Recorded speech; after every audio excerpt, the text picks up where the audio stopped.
অস্ত বেলিয়ে দিগন্ত চুমে মন গহ্বৰ মোৰ পোহৰাই কোনে অলপ মৰমে যদি পোহৰাই তোলে সেই মৰম সদায় লাগে।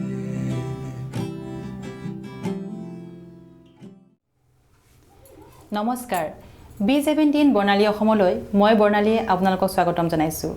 আজি আমাৰ ভিন্ন গীতৰ সমাৰোহ অনুষ্ঠানত আমি আমন্ত্ৰণ কৰি আনিছোঁ উদীয়মান কণ্ঠশিল্পী বেদান্ত বিকাশ গোস্বামী। তেখেত গুৱাহাটীৰ দিছপুৰ কলেজৰ স্নাতকৰ ছাত্ৰ হয়। তেখেতে সৰুৰে পৰাই বিভিন্ন সংগীত প্ৰতিযোগিতাত অংশগ্ৰহণ কৰি বিভিন্ন পুৰস্কাৰ বুটলিবলৈ সক্ষম হৈছে। আহকচোন আমি তেওঁৰ কণ্ঠত কেইটিমান সুন্দৰ গীত উপভোগ কৰোঁ। নমস্কাৰ, পোনপ্ৰথমতে মই B17 বৰ্ণালী অসম চেনেলটিলৈ লগতে মই ধন্যবাদ জনাব বিচাৰিছোঁ মোক এটি সুবিধা দিয়াৰ বাবে, মোক নিমন্ত্ৰণ কৰি অনাৰ বাবে। আৰু মই সকলো দৰ্শক যিয়ে ভিডিঅ'টি চাই আছে মই সকলোলৈ মৰম যাচিছোঁ আৰু সুস্বাস্থ্য কামনা কৰিছোঁ। পোনপ্ৰথমতে মই শ্ৰদ্ধাৰ ডক্টৰ ভূপেন হাজৰিকাদেৱৰ এটি গীত গাব চেষ্টা কৰিম।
মই বিশ্বজিৎ শইকীয়া দাদাৰ এটি গীত গাব চেষ্টা কৰিম।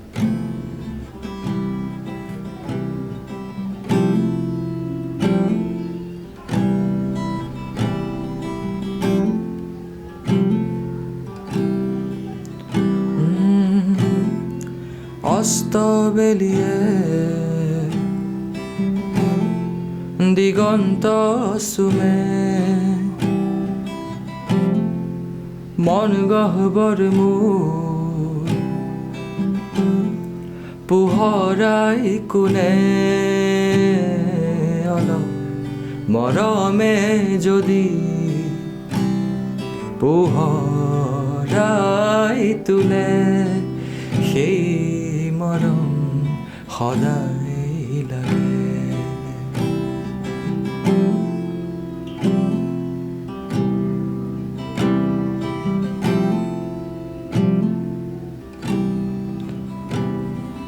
তাই ভাল পায় অস্তবেলি চাই বিচাৰে আবেলি ৰঙায়ে আদৰি লওক গধূলিৰ সতে যুঁজি থকা মোৰ সমীহ নবাৰুণে মুকলি কৰক তাইৰ মৰম সদায় লাগে।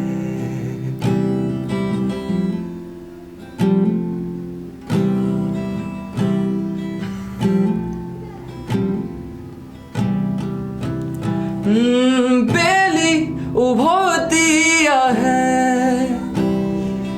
গহ্বৰ মনৰ ভাঙে সমীহক মুকলি কৰে দিগন্তক সাৱতি চুমে প্ৰদীপ্ত সোণালী ৰঙে তাইৰ আশা পূৰ্ণ কৰে।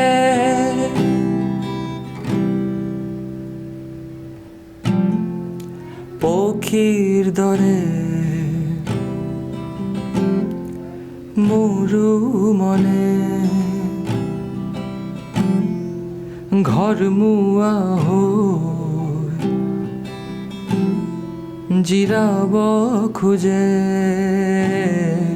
এটাই মৰমে যদি জিৰণিৰ ঘৰ সাজে তাইৰ মৰম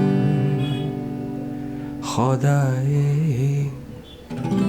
লাগে।